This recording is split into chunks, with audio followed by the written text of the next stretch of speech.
Hello, welcome to Weed 8. This week we're going to get right into contracts and contract law. We have been working through our procurement concepts, systems, earned value, looking at trade-off analysis, make-buy decisions. And at this point, we need to take a moment, look at law and look at contract law and look at how it affects us and some of the familiarity we need to have as we go forward as project managers. We're going to look at the principles of contract law, and we're going to look at just the fundamentals of what constitutes a contract and some of the more common or frequent characteristics that are related to contractual relationships. Talking about a contract, it may not need to be in writing. There are certain conditions where a contract can be verbal and made between two parties. We also know that a contract is a promise to perform or not to perform. We could have a contract not to do something. A contract is legally enforceable and will be recognized by the courts. And also a level field contract, what I call an equitable contract, where both parties to it are treated equitably and there's like a level playing field between them. There isn't one with an advantage over another. It will improve the buyer-seller relationship, and in some cases it actually starts a long-term relationship between the buyer and the seller. Looking at some of the sources of contract law, there are really two major sources. One is from legislation. To be referred to that, we can think of the Uniform Commercial Code, which is code of the characteristics and what constitutes contract law that each of the states of the United States is signed up to. It takes away the risk from doing business across a state line, because we know that if what we're doing is subject to the Uniform Commercial Code, then that'll also be that same code, that same law is recognized in the state we're doing business. And that makes it a lot easier and a lot more comfortable in case we have an issue or one party or the other has an issue in relationship to the performance of the contract or anything of that nature. And the second is that legislation provides the laws for contracts for goods when we have the contracts for goods. The second one is what we call common law. And common law primarily comes from judges' decisions and also for contracts for other than goods. If we're talking about contracts for services, those type contracts.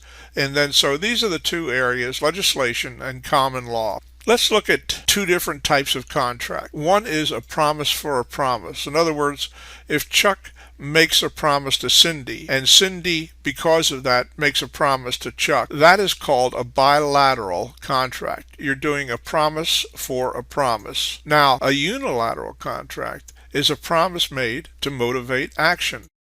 If Chuck promises to pay Cindy $100 if Cindy will wash Chuck's car, that's performance. So a promise from one party to the other gets performance from the second party to the first. So it's a promise made to motivate action, and that's called a unilateral contract. Talking about classification of contracts, the first one is expressed.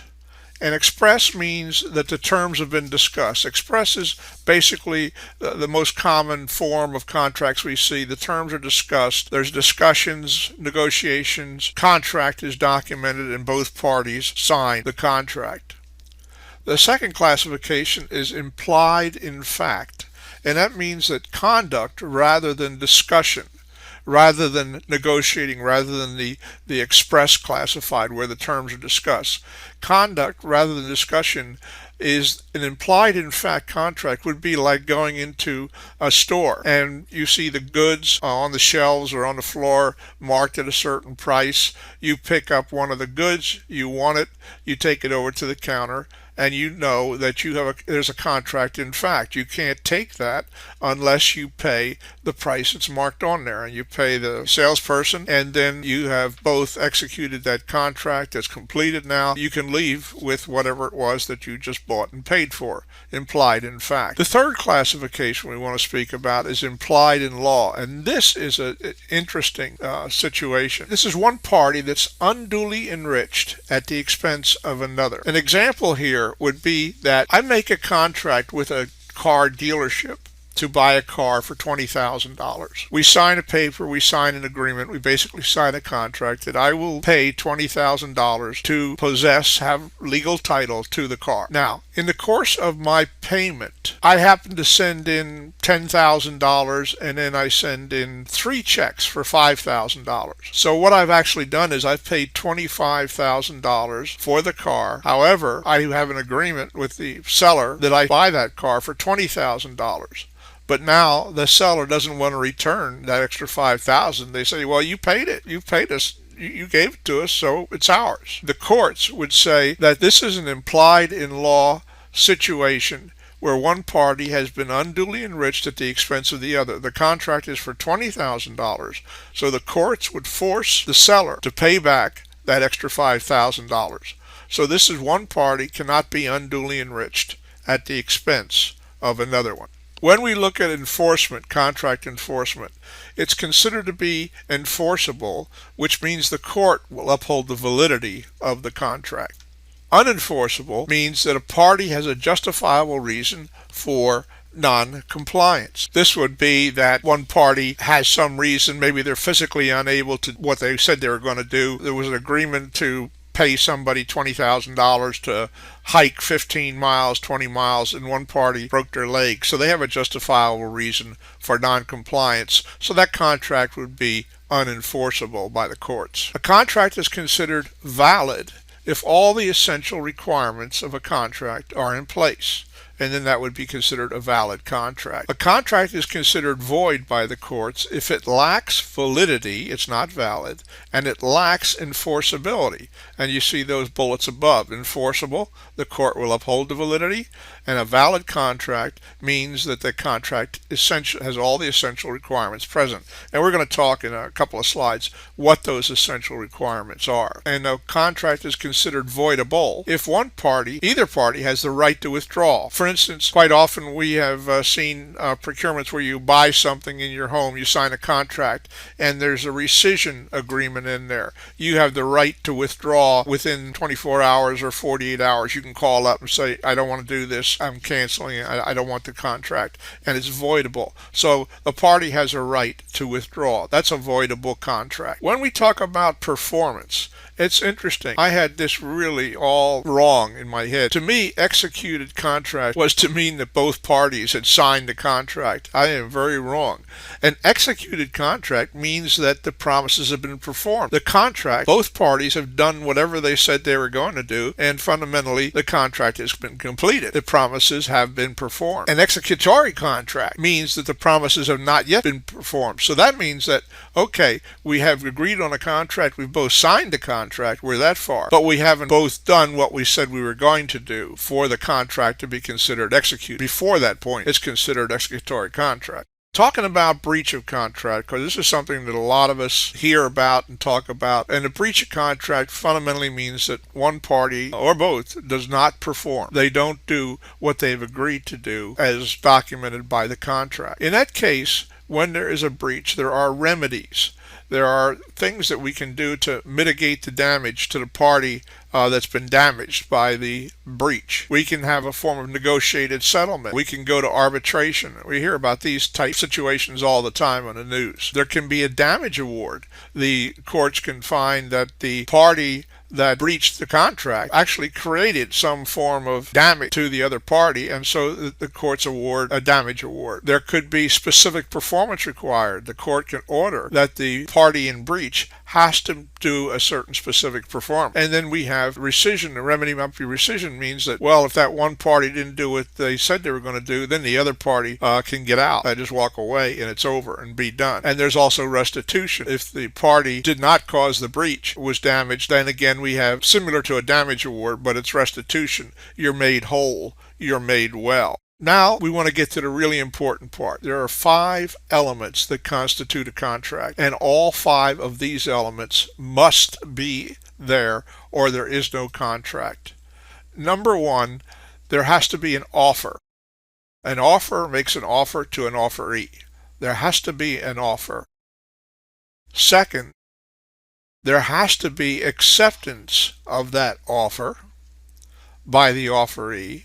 So we have an offer and acceptance. Third, there must be consideration, and we'll talk about each one of these. So there has to be offer, there has to be acceptance, and then there has to be consideration. Fourth, both parties to the contract must have the capacity to enter into a contract. And fifth, it has to be for a legal purpose.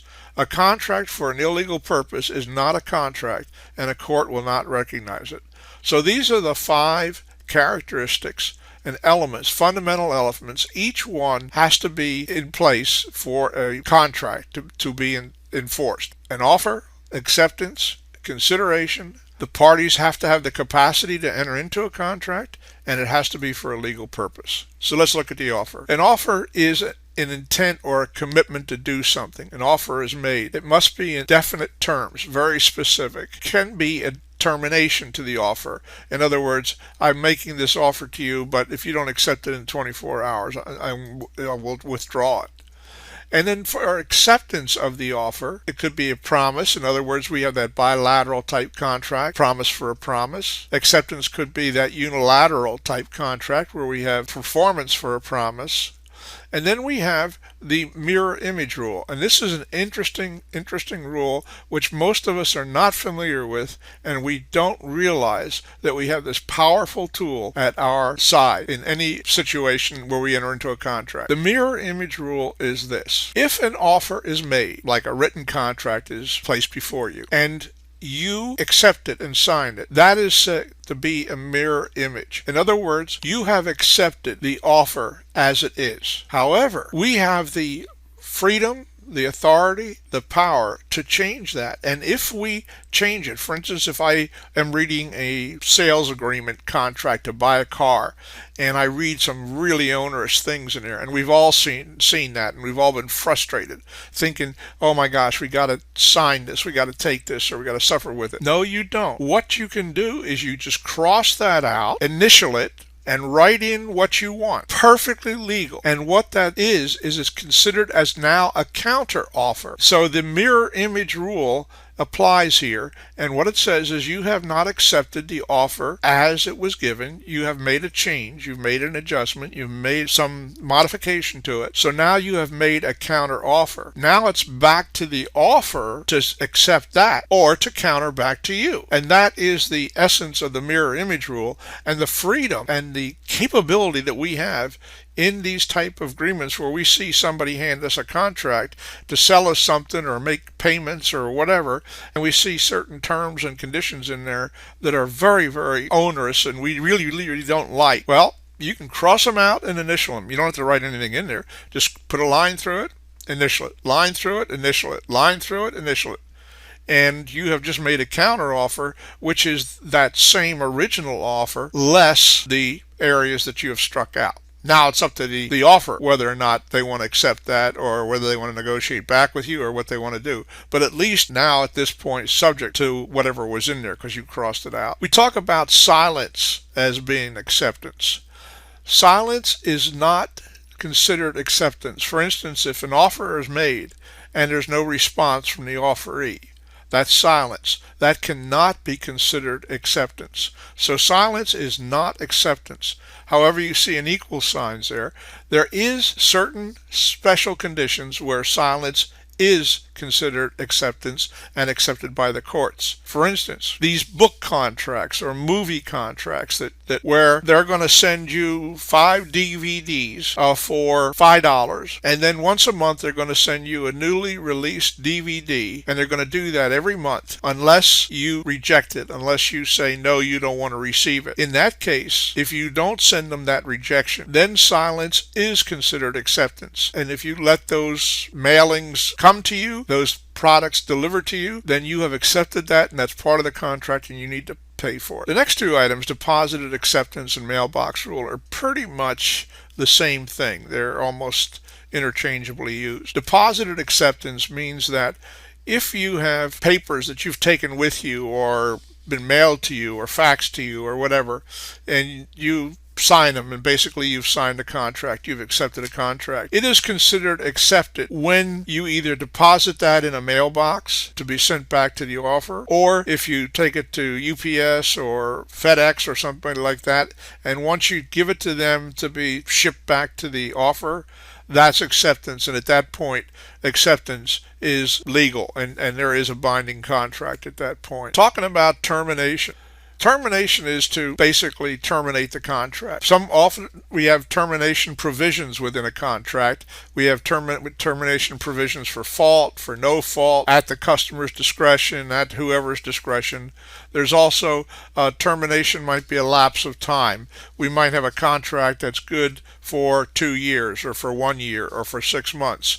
At the end of that time, the contract is terminated. A contract can have a rejection clause in it where the offer is terminated because of a rejection put in place. A contract can also have revocation provisions in there for parts or all of the contract that the offer is put in, and those revocation paragraphs or phrases or whatever is in there, those sections, if they're accepted by the offeree, then they stay in the contract, and the offerer has the capability of revoking the contract. If there's a destruction of a subject, for instance, we make a deal between you and me to buy my car. We agree on the price and everything like that, and you're going to pick the car up tomorrow, and we sign the papers, and we have a contract in place.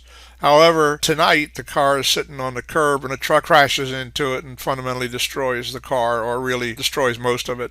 That's the destruction of a subject. Then in that case, that contract would be terminated and there would be no obligation on either party. If the offer is death or considered insane, that's termination. And then if for any reason, maybe a law has just been passed that makes the performance of a contract illegal, then the contract is terminated.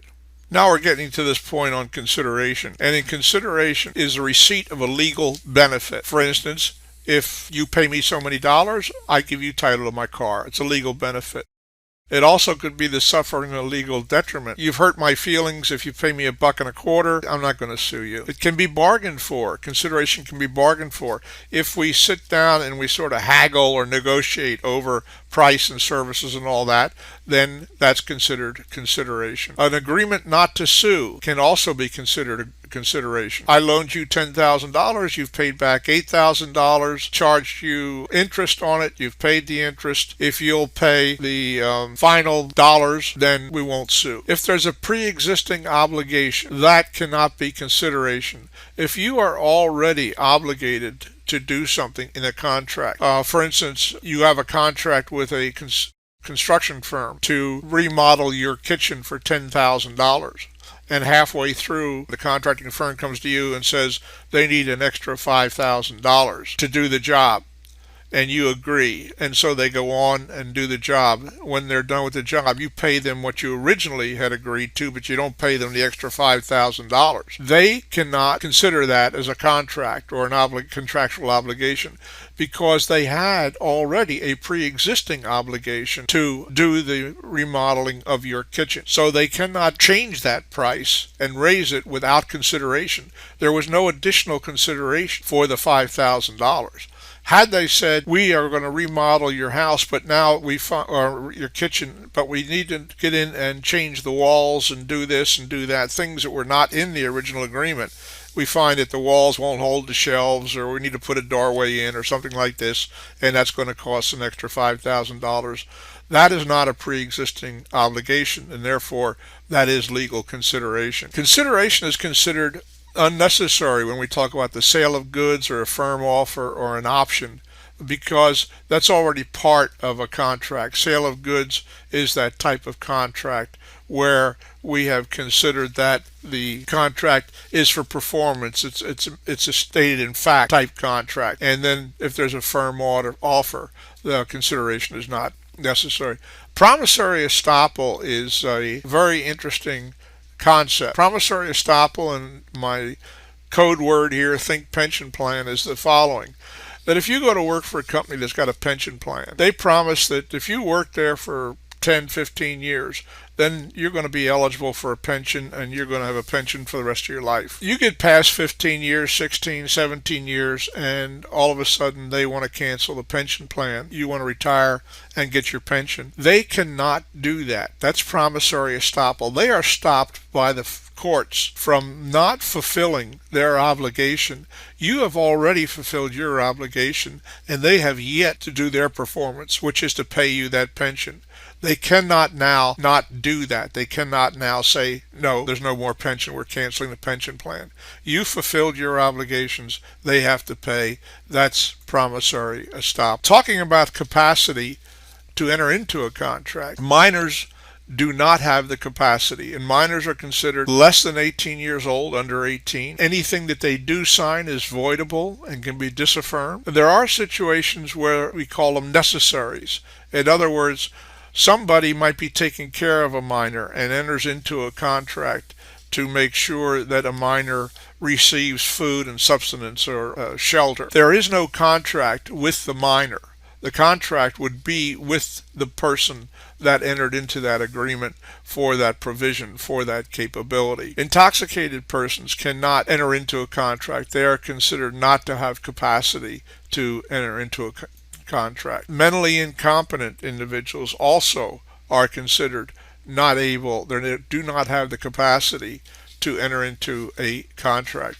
So minors, intoxicated persons, mentally incompetent persons, and I would assume that today even under the influence type people, because now we have more than intoxication drinks out there, but minors, intoxicated persons, mentally incompetent. In other words, if you are for some reason not able to have sound, good judgment, be experienced and accountable under the law, you're not going to have the capacity. We talk about voidable contracts now. A voidable contract, a contract that is predicated on fraud or has fraud underlying it, is voidable. It is not a valid contract.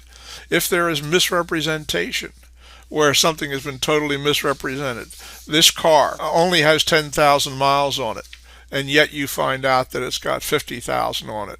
You go through one of these website checks and you find out that it has over 50,000. You ask them, has this car ever been in an accident? And they say no, and they write it down in the agreement. And I'd write it in the agreement that this car has not been in an accident. Then afterwards, if you find out that that car has been in an accident, that is misrepresentation, and that's a voidable contract. If you're under duress when you sign the contract, you've been pressured into it, you've been intimidated, forced into it, that's duress, that's a voidable contract. If someone exercised undue influence over you, if your boss wanted you to sign a contract and they fundamentally made some implicit comments that unless you signed the contract, you really aren't going to get any promotions, or you're not going to be around here very long, or whatever. That's undue influence, and it's also duress as well. If a mistake has been made in the contract, whether it's a mutual mistake, and whether both sides have contributed to the mistake or made the mistake, that's mutual, that's a voidable contract. If one party, one side, has made a mistake in the contract, or what they promised to do, or what they have obligated themselves to do, that's considered a unilateral mistake, but it is still a voidable contract. Also, any contract, if mutual assent, both parties agree to void it or cancel the contract, that is a voidable contract. Lawful and legal purpose. Restraint of trade is illegal, and so therefore restraint of trade, if your contract has to do anything at all with restraint of trade, it is legal, it is illegal, and void. And some of the examples we talk about, gambling is illegal. No contract pertaining to gambling will be enforced by a court. If it's usurious, and usurious really basically means that in most states we used to have laws, a lot of them have gone away, but they were limits on the amount of interest that parties could charge for loans or debt. And if that rate of interest exceeded the rate set by the state, it was considered usurious, and it was illegal, and the contract would be considered illegal. If someone is unlicensed, but yet they were supposed to be licensed to participate in the contract, that would make that contract not for a lawful legal purpose, and therefore there would be no contract. If there's exculpatory circumstances about the contract, then also make it illegal, and it would not be for lawful. If it's unconscionable to the reasonable person, that would be illegal. If it's prohibited by either state law, federal law, or some law, then it wouldn't be in there. A covenant not to compete in some cases can be legal and some cases cannot illegal. If there is a agreement between two companies to set prices or to divvy up certain market areas or things like that and their competitors, that would be not legal. If one party of the contract, or they put a contract together, one party works for the other and they have quite a lot of information about the company and the way the company does business and their products and services, they sign a contract saying they will not go back into this business area for 1 year, 2 years, 3 years. In other words, fundamentally it's a covenant not to compete. That's for a legal purpose, and that would be okay. There are written contracts and there are also unwritten contracts. And I mentioned that earlier, that it doesn't have to be written. If there's an interest in land, then it really needs to be a written contract. And now it says except part performance. If, for instance, a party has a piece of land that he sells to another party, and they're going to enter into a contract, but they haven't signed a contract yet, but they've come to terms on the contract. If, under the understanding and with the permission, the second party were to bring in a bulldozer to start doing some excavation to build a building there or get permits to build a building, that means there's performance being done. And if that performance is allowed, there would not have to be a written contract at that point, but they need to go forward to have that written contract. And also the party that is selling the land cannot change the terms and conditions or start things. In this case, not having a written contract would be upheld by the court. A written contract will eventually need to be put in place. Written contracts are required to pay the debts of another. If a good friend of mine owed money and was unable to pay it, and I went and told his creditor that I will pay for it, just doing that verbally would not be adequate. There would have to be a written agreement signed by me, accepted by me, and the debt holder that I would be paying the debts of this other person. Then that's a written contract. Any contract that has a period over a year for performance has to be a written contract. I can agree verbally and have a verbal contract to provide certain services to you on a monthly basis for the next 6 months, and that can be a verbal contract. If I make that same commitment, but the period is for 2 years, then it has to be a written contract. Anything beyond 1 year has to be for a written contract. If the contract is for some sale of goods that's $500 or more, the value $500 or greater, it must be a written contract. It cannot be just verbally done. Parole evidence is a very, very interesting concept. Pertains to written contracts. What parole evidence means is that no matter what documents have been passed around before, what the documents might have said, or what we have discussed in negotiations or in discussions whether or not we want to put a contract in place, all those different things, if they are not documented within the contract we have sold, then they are not considered part of the contract, and they are considered the parole evidence, but it's outside of the contract, not in the contract. So, for instance, if a salesman promises you that you're going to get 60 miles a gallon to your car, document you sign, the agreement you sign, they go by the standard Department of Transportation. This will get you a range of 17 to 20 miles a gallon on a highway, 12 in the city or something like that. Now you want to go back and you want to sue because you're not getting 60 miles a gallon. You're saying, hey, they said 60 miles a gallon. It was on the basis of that I bought the car. But where you're coming from is that didn't wind up getting into the agreement you signed. So it is not part of the contract, and the courts will not recognize it. The courts will recognize what's in the contract. The contracts speak for themselves, and if it's not in the contract, it does not